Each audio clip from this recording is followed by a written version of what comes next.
talagang buo. Tinanggal namin yung kasi nandito yung pinaka tornilyo niya, dalawa. Ito, 12. Hindi kasi madukot, sobrang laki. Ayan. Ayan. Ito, ilalim sa loob. Yung blower niya. Dumi na. Dumi na. Ayos yan. Dito pa oh. Yan pa.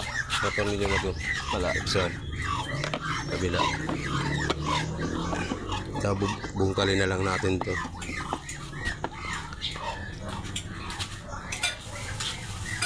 Balik salay ko lang itong bintana. Hindi kasi mabunot guys. Grabe. Parang style ito mas datre. Kailangan pang baklasin yung mga bintana sa harapan. Hindi yung tornilyo. Lumagkas na yung ano, meron pa? Paikot? Wala na? Yan.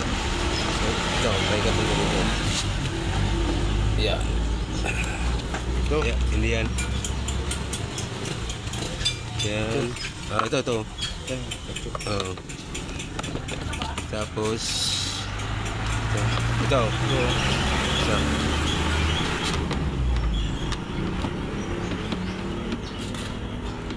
Yan.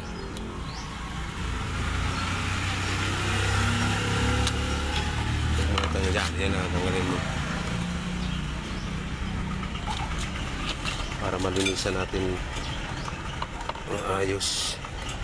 Tapos yung mga clip lang naman ito, iangat lang doon naman. Bubo ka na yan.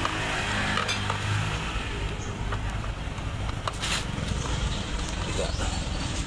Pati yung air filter niya oh. Marado na oh. Sigura ng dumi. Yan pa. Huwag mo tanggalin yan. Ilangat mo. Yan, hindi. Ito. Ganito. Ilangat mo. Ilangat mo na. Kabila. Ito. Yan. Ilangat mo lang konti. Tap. Yan na. Mag-angat na baga. Up. Sa bila. Ayan o. Sa baba o. Ito. Ilangat mo lang. Yan. Yap. Dito. Sa bila. Wala na. O ito. Kabila. Kabila. Meron pa dito.